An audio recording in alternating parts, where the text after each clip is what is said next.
అంటే దేవుడు లేకుండా నీకేమి ఉన్నా, దేవుని విడిచిపెట్టి నువ్వు దేనితో సహవాసం చేస్తున్నా, దేవుని కాదు అని నువ్వు లోకంలో దేని వెతుకుతూ దేనికోసం ఆరాటపడుతున్నా, ప్రయాసపడుతున్నా, దాని వల్ల నీకు ప్రయోజనం వచ్చేది ఫైనల్ గా ఏంటంటే వ్యర్థం, వ్యర్థం, వ్యర్థం. వ్యర్థం అని చెప్పేటువంటి వ్యక్తి సామాన్యమైనటువంటి వ్యక్తి కాదు, కానీ ఒక రాజుగా ఉన్నటువంటి వ్యక్తి. అంత ధనం ఉంది, ఎంతో మంది భార్యలు ఉన్నారు, ఎంతో సంపద, ఆస్తి అనేది ఆయనకుంది. అన్ని కలిగినటువంటి ఆయన ఫైనల్ గా ఆయన చెప్పే మాట ఏంటంటే వ్యర్థం.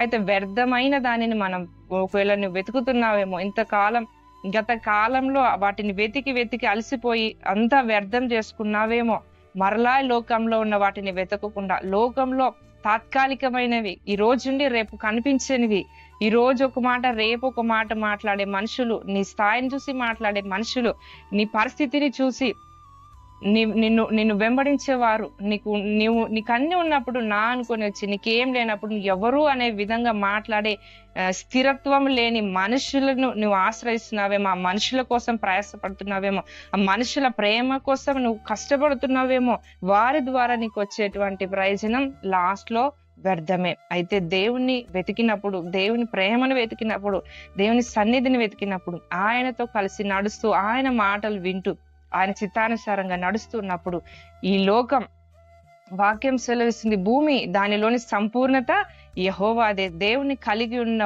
వారిని, దేవుని వెంబడించే వారిని ఏం వెంబడిస్తాయి అంటే లోకము, దానిలో ఉన్న సంపూర్ణత అంతా కూడా దేవుని వెంబడించే ఆయన పిల్లల్ని వెంబడిస్తుంది. ఎప్పుడు అది జరుగుతుంది అంటే దేవుని రాజ్యాన్ని, ఆయన నీతిని, దేవుని వెతికినప్పుడు కావలసినవన్నీ కూడా మనల్ని వెంబడించే విధంగా ఉంటాయి. అయితే దేవునితో సహవాసం మనం కలిగి ఉండాలి.